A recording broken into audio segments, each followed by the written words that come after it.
आप सभी का स्वागत है एजुकेशन की इस क्लास में।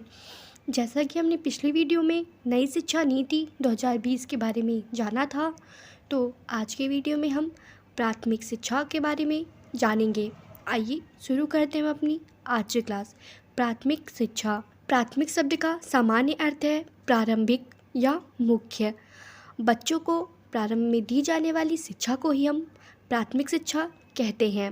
वैदिक काल में प्राथमिक शिक्षा जो दी जाती थी वो परिवारों में दी जाती थी। बौद्ध कालों में बौद्धों ने अपने मठों एवं विहारों में प्राथमिक शिक्षा देने की शुरुआत की थी। मुस्लिम काल में मुसलमानों ने प्राथमिक शिक्षा के लिए मकतबों का निर्माण किया। इनमें अरबी, फ़ारसी और इस्लाम धर्म की शिक्षा को अनिवार्य किया। ईसाई मिशनरियों के आने के बाद देश में एक तीसरे प्रकार की शिक्षा की शुरुआत की, जिसमें कक्षा 1 से 4 अथवा 5 तक की शिक्षा को प्राथमिक शिक्षा कहा गया। इसका एक निश्चित पाठ्यक्रम तैयार किया गया। गांधी जी ने राष्ट्रीय शिक्षा योजना के अंतर्गत 6 से 14 वर्ष के आयु वर्ग के बच्चों की कक्षा 1 से 8 तक की शिक्षा को अनिवार्य एवं निःशुल्क करने का प्रस्ताव रखा। उन्होंने मातृभाषा एवं हस्तकौशल को अपनी पाठ्यचर्या का मुख्य साधन बनाया।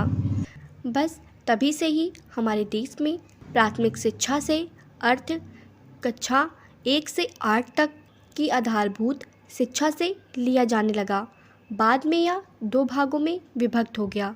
पहला, निम्न प्राथमिक शिक्षा, जिसमें 1 से 5 तक के बच्चों को शिक्षा प्रदान की जाती थी। दूसरा, उच्च प्राथमिक शिक्षा, जिसमें 6 से 8 तक के बच्चों को शिक्षा दी जाती थी। तो ये थी प्राथमिक शिक्षा की अवधारणा। आइए प्राथमिक शिक्षा के उद्देश्य के बारे में जान लेते हैं। प्राथमिक शिक्षा के कुछ मुख्य उद्देश्य हैं, जैसा कि पहला उद्देश्य है बच्चों को स्वास्थ्य संबंधी नियमों के बारे में जानकारी देना, बच्चों को भाषा तथा पर्यावरण का ज्ञान कराना। इसके अतिरिक्त बच्चों को शारीरिक श्रम के अवसर देना तथा उनसे होने वाले लाभों के बारे में बताना। बच्चों में सामाजिक एवं सांस्कृतिक मूल्यों का विकास करना। अगला उद्देश्य था बच्चों का नैतिक एवं चारित्रिक विकास करना। बच्चों को एक दूसरे का सम्मान करना सिखाना एवं सर्वधर्म समभाव की भावना जागृत करना, ये सब मुख्य उद्देश्य के अंतर्गत आते हैं। अगला उद्देश्य है बच्चों में सांस्कृतिक सहिष्णुता का विकास करना एवं उन्हें प्रेम, सहानुभूति और सहयोग से कार्य करने की ओर प्रेरित करना।